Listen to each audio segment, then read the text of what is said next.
سلام، من یک کرد ایرانی اهل اشنویه و ساکن فنلاند هستم، تو همون شمال اروپا اسکاندیناوی. این روزا تجربیات، خاطرات و نظرات خودمو میگم. شاید که گفته های من حتی برای یه ذره هم شده تأثیر بذاره روی روحیه هموطنانم که سخت مشغول مبارزه هستند. چند لحظه پیش توی یه قهوه خونه داشتم با یه دوست ظاهراً اهل مرکز ایران، تهران شاید، یا اینکه به هر حال فارس زبون صحبت میکردم و من به عنوان یک کرد زبان داشتم با اون بحث میکردم. در واقع هر دوتامون درد دل میکردیم.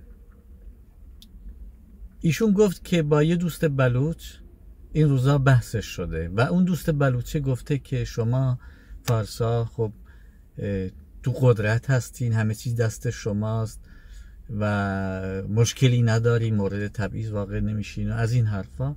میگفت من تعجب میکردم چرا اینا رو میگفت، در حالی که من فارس اگه همه این چیزا دستم بود و همه این مشکلات رو نداشتم امروز اروپا نبودم، از بدبختی و بیچارگی به اینجا اومدم.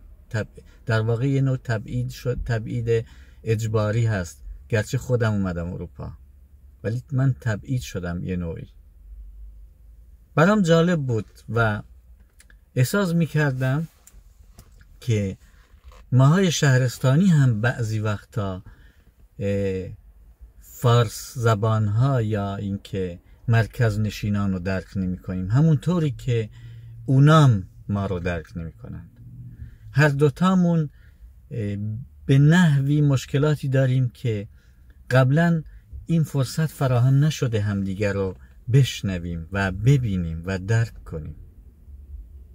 یعنی این جمهوری اسلامی یا این حاکمیت یه حائلی بین ما قرار داده که من کرد همیشه فکر کردم یه فارس زبون هر کاری که بخواد میتونه انجام بده، چون نه مشکل دین داره که بگه من سنی هستم مثل من کرد، نه مشکل زبان داره، هیچ محدودیتی نداره، میتونه تا اوج قدرت هم بره رئیس جمهور بشه، فقط شاید هر کسی نتونه رهبر بشه.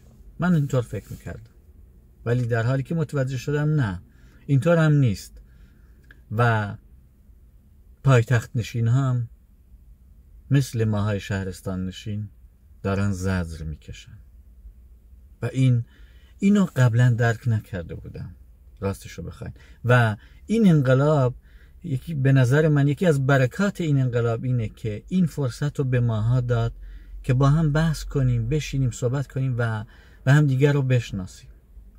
با این دوست تهرانی که صحبت میکردم مثلا میگفت تو مناطق ما یکی که میره زندان یا به هر دلیلی به اسم اغتشاشات که یکی رو میگیرن دیگه گم و گور میشه، دیگه کسی نمیدونه چی شد و خانواده‌اش تنها میمونن. تو این شهر بزرگ دیگه کسی متوجه نیست که فلانی اصلا گم شد، فلانی دیگه بازداشت شد و دیگه برنگشت.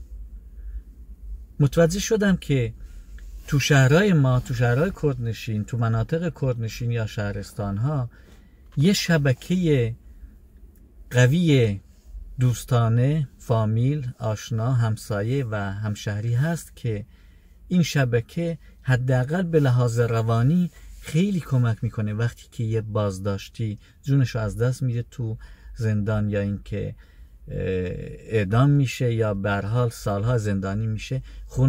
خانواده میتونه از کمک های و همدلی های روحی همسایگان و دوستا و خویشاوندان بهره مند بشن و اینو کمتر تهرونی داره. بعد متوجه شدم که واقعا هر کدومون یه دردی داریم. تو کردستان اینو با شهامت میگم و علنا میگم، تو کردستان اگه شخصی در زندان جمهوری اسلامی اعدام بشه یا زندانی بشه یک نوع افتخار عجیبی در جامعه به دست میاره، یه نوع پایگاه اجتماعی بسیار بالایی به دست میاره که میتونه استفاده های خوبی براش داشته باشه. اعتماد به دست میاره، مردم شاید بتونن بهش به راحتی بتونن پول قرض بدن، بتونه یک کار حسابی گیر بیاره، در نظرش بگیرن، مثلا بتونه برای مسکن و خونه و همه این چیزا یه اعتبار و پایگاه و جایگاهی کسب میکنه که خیلی کمک میکنه. چه بسا بعضی آدم ها افتخار میکنن که زندانی سیاسی بودن، زندانی بودن، و چه بسا بعضی آدم ها همیشه این آرزو رو شد داشتن که مثلا کاش زندانی سیاسی بودند. مثل خود من بعضی وقتا که میگفتم چرا باید منم این افتخار رو نداشته باشم، چون تو شبکه اجتماعی که توش هستی خیلی این کمک میکنه و شاید برای یه تهرونی اینقدر این های اهمیت نباشه. در کل میخوام اینو بگم که ماها خلقهای ایران، ماها طیفهای زبانی، ملی، مذهبی گوناگون ایران همدیگر رو خوب نشناختیم، فرصت نشده به همدیگه احترام بذاریم، به درد دلهای همدیگه گوش بدیم، درک کنیم و با هم متحد بشیم. و این سیستم حاکمیت کاری کرده که یه تهرونی من کرد و آدم کش حساب میکنه، بلوچ و نمیدونم بیابانی یا کوهی حساب کنه، متاسفانه این توهین رو بکنه، به آذری یه توهین های دیگه زبانی و مثلا شعور اجتماعی آذری رو زیر پرسش میارن. حتی تو صدا و سیما مثلا نهادی که میتونه باعث انسجام جامعه بشه، ولی تو این نهاد همیشه مثلا من متوجه شدم به آذری توهین میشه. تو بیشتر فیلم های سینمایی و تو بیشتر سریال ها مثلا همیشه برای من سوال بود که چرا این سیستم اینقدر سیستماتیک به آذری ها توهین میکنه؟ چرا باید همیشه رول یه رفتگر، گرچه رفتگر بودن شغل بسیار جای احترامی هست و اصلا شغل بدی به حساب نمیاد.